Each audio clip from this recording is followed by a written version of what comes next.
I never thought living with a roommate could drive me this crazy, but here we are. From day one, my roommate Dave was a whirlwind of chaos. Dirty dishes piled high, socks abandoned on the couch, and this mystical ability to leave crumbs everywhere, like he was feeding a small army.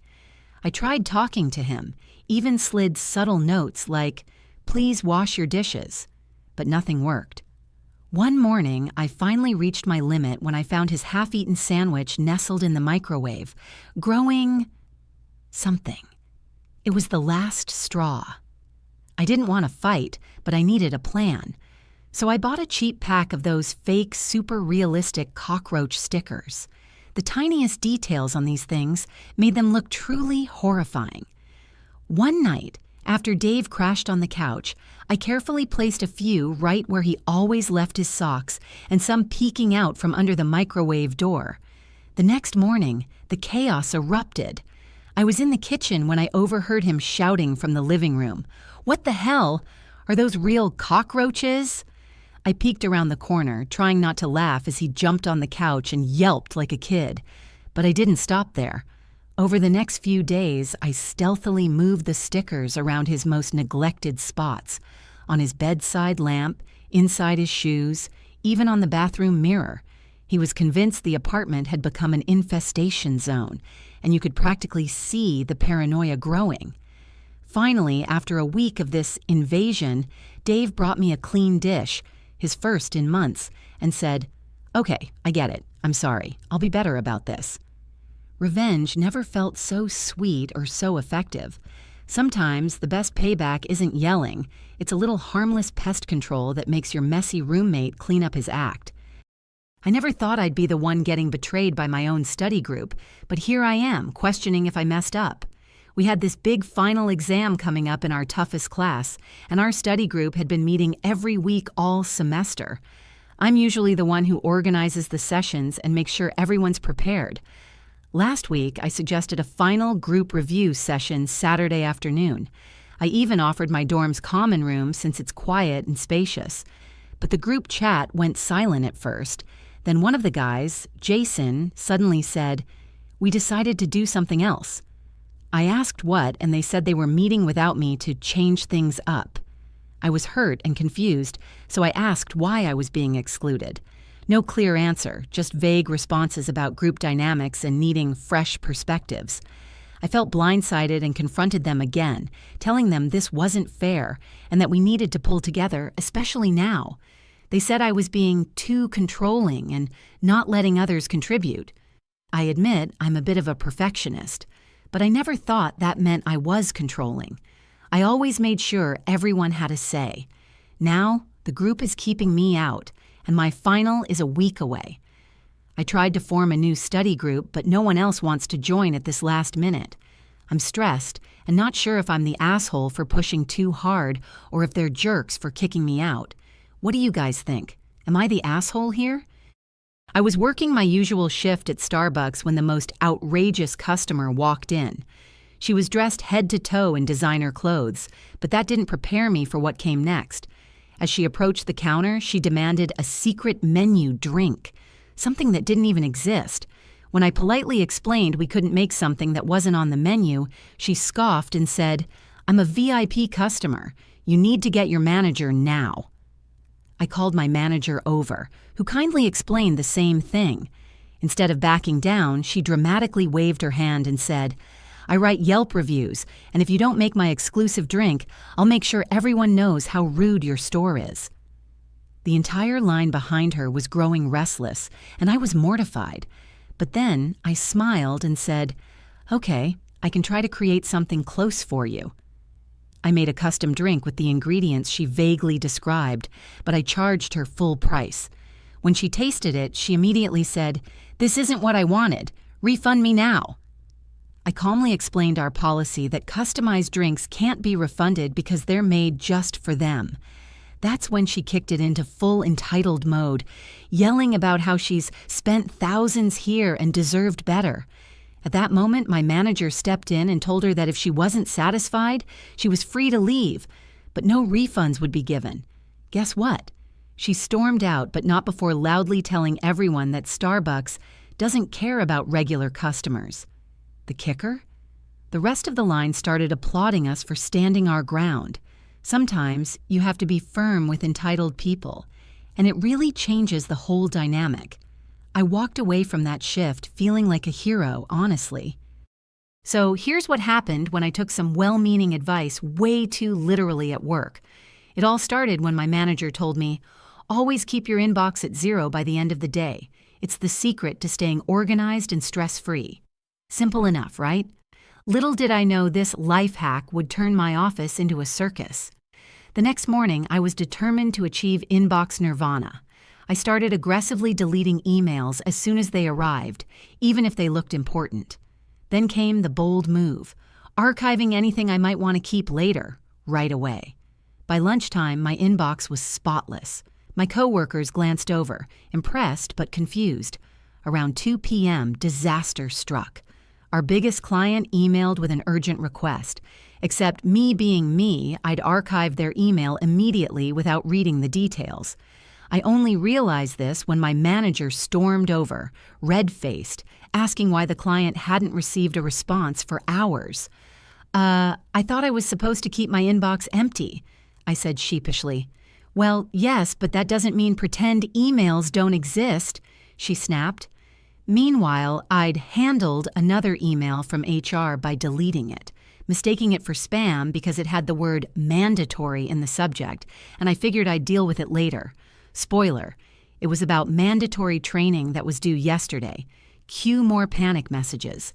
By the end of the day, my inbox was technically empty, but chaos had erupted.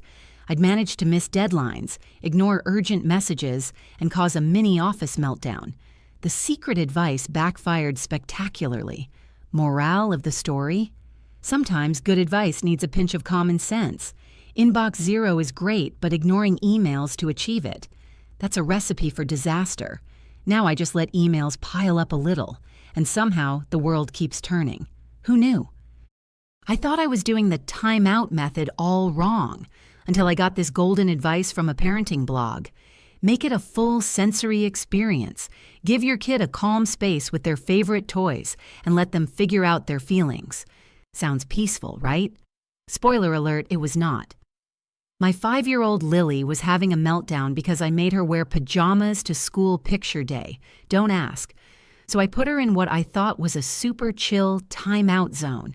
Soft pillows, her beloved stuffed unicorn, and even her favorite storybook.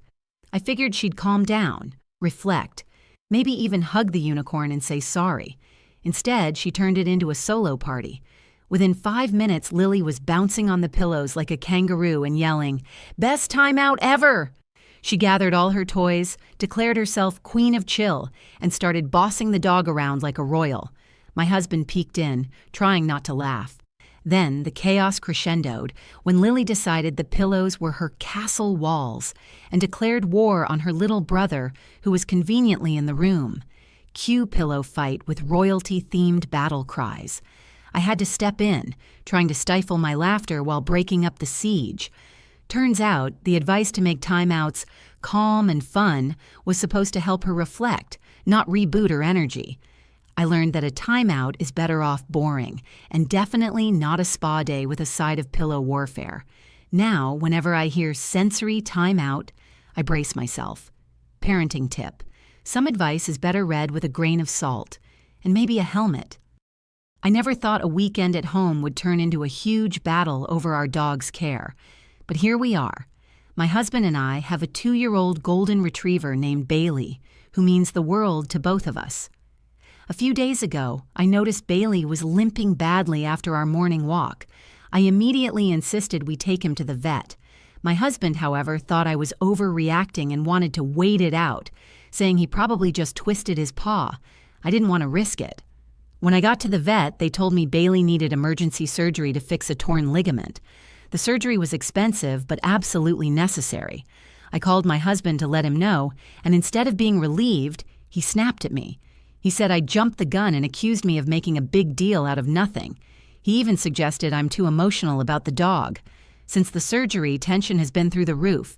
He's barely helped with Bailey's recovery and keeps reminding me how much money it's costing. I feel guilty sometimes, but I know I did the right thing by acting quickly. It breaks my heart to see Bailey in pain, and I want to give him all the care he needs. Last night, I overheard my husband telling a friend that I'm controlling about the dog and that I ruined our finances for no reason. That hurt more than I expected. Am I the asshole for pushing so hard to get Bailey treated immediately, even if it upset my husband? Or should I have waited like he wanted, even if it risked Bailey's health? I just want to do right by my dog, but now it feels like I'm tearing my family apart. I never thought a first date could unravel so quickly, but here I am, sitting alone in a coffee shop, replaying everything that went wrong. I met James on a popular dating app, and from our messages, he seemed thoughtful and funny, exactly what I was looking for. We planned to meet at a quiet cafe downtown, something casual and low pressure. When he arrived, I felt a spark of hope. He was even more charming in person, but as the date went on, things started to get weird. It began with the questions, too personal, too fast. "So, how much do you make?" he asked bluntly over my latte.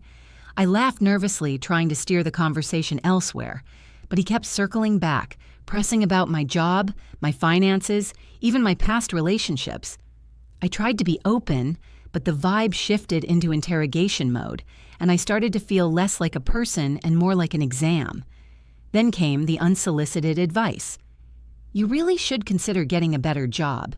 You're smart. Why settle?" I looked at him stunned. Was this a date or a job interview? Finally, when I gently told him that I wasn't comfortable discussing finances so soon, he snapped, "Fine. If you're going to be secretive, maybe this was a mistake." I excused myself to the bathroom and messaged my best friend. "How do I get out of this without being rude?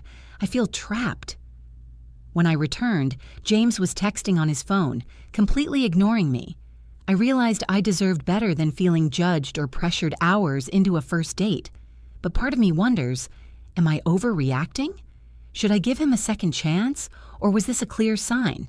Has anyone else dealt with a date who crossed boundaries early? How do you handle that awkward mix of wanting to be polite, but knowing something's off?